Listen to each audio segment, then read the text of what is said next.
Pour conclure, depuis le 12 juin, nous avons travaillé sur le court terme pour protéger la population.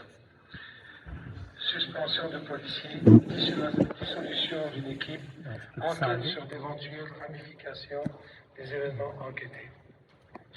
Dans le même temps, nous avons travaillé sur le moyen et le long terme. Seulement cette fois, nous avons décidé de procéder autrement, Madame la Présidente, pas en travaillant en interne sur un nouveau plan d'action. Nous avons décidé de co-construire la réponse avec les partenaires. Nombre d'entre eux, depuis le 12 juin, nous ont tendu la main, peut-être parce qu'ils ont vu que ce sont des policiers du SPVM eux-mêmes qui ont rapporté, dénoncé et enquêté les faits, peut-être parce que c'est des mesures sans précédent qui ont été prises. Quoi qu'il en soit, à tous ces partenaires, je vais leur dire une chose ce soir. Nous avons décidé de saisir cette main tendue et si vous permettez, j'aimerais nommer les partenaires que j'ai rencontrés les semaines précédentes.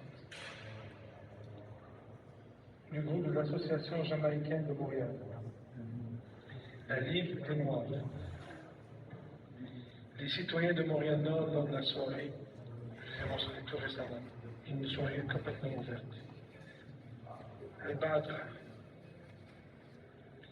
la Fédération africaine des associations canadiennes, la rencontre de la communauté maghrébine de Saint-Léonard, la Ligue des Noirs, je l'ai mentionné, le Rio, la communauté maghrébine de Montréal-Nord, le sommet afro-jeune, l'équipe RDP, la Maison d'Haïti, le Rio, encore une fois, la rencontre de Black Community Association et un itinéraire pour tous à Montréal. Et il pourrait y en avoir d'autres prochainement. Nous avons rencontré tout récemment, plus tard que jeudi dernier, le milieu autochtone, il y aura d'autres rencontres qui vont suivre. À tous ces partenaires, j'aimerais leur dire que c'est à partir de vos propositions que nous sommes en train de travailler actuellement. Présentement, nous évaluons comment nous pourrions les opérationnaliser. Aucune fermeture, juste une ouverture. C'est vrai facile car il faut rendre cela compatible avec les règles internes, les règles à vie, le syndicat. Cela nécessite beaucoup de travail, mais nous finissons déjà en démarche avec certaines des recommandations. Mais je crois sincèrement que ça vaut la peine de vraiment prendre le temps d'évaluer chacune des recommandations de nos partenaires. Car même si cela prend du temps, même si cela est plus difficile, il faut construire la réponse avec les partenaires sur le terrain de la meilleure manière de créer des populations que nous avons mission de servir et protéger.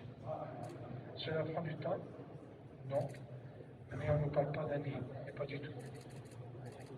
On parle de quelques mois maximum en 2026.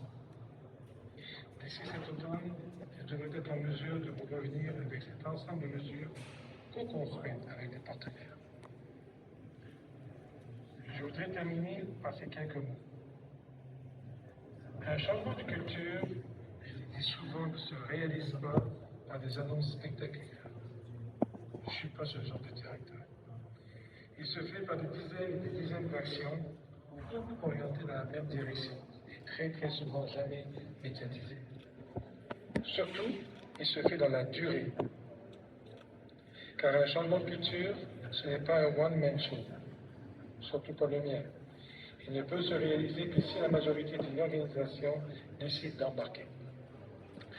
C'est pourquoi un changement de culture, cela prend du courage et de la patience. Depuis mon arrivée, j'ai dit ce que j'allais faire et j'ai fait exactement ce que j'ai dit. Je n'ai jamais menti ni fait de fausses promesses. Il y a 3 ans, lors d'une conférence de presse, suite à la publication des rapports des chercheurs, j'avais répété à plusieurs reprises que le changement sera long et difficile. Il est long et difficile. Nous sommes à mi-chemin de mon mandat. Nous avons déjà accompli beaucoup. Tout à l'heure, s'il y a des questions là-dessus, je pourrais énumérer toutes les gestes qu'on a posées à l'interne et à l'externe. Sur les 3 dernières années, le SPVM a avancé sur les questions de lutte contre le racisme et les discriminations à une vitesse jamais vue. Est-ce qu'il reste encore beaucoup de chemin à faire? Absolument. Vraisemblablement autant que ce qui a été fait. Je l'avais dit aussi, un changement de culture, ça prend entre 7 et 10 ans. C'est peut-être pas ce que les gens veulent écouter ou veulent entendre, à juste titre. Vous trouvez que la situation aurait dû être corrigée et réglée depuis des années, si ce n'est des décennies. Je le pense aussi. Mais je ne suis pas un magicien. Je ne peux pas remonter le temps. En revanche, par contre, parce que je sais le temps que prend un changement de culture, je l'ai amorcé depuis jour 1. Tout à l'heure, j'aurai sans doute l'occasion de vous partager tout ce qui a été fait depuis mon entrée en poste, depuis que la direction actuelle est en poste. Bien sûr, si l'on regarde ce qui reste à faire, on peut avoir le vertige. Mais lorsqu'on se retourne sur tout ce qui a été fait, on se dit que c'est du jamais vu. Merci. Alors, merci beaucoup M. Laguerre ainsi que l'ensemble des membres de l'association ce soir pour cette présentation. Alors, écoutez, nous allons maintenant prendre une pause d'environ 10 minutes. Jusqu'à quand? Veux-tu vérifier jusqu'à quand je peux le temps? Quelques mots avant ça.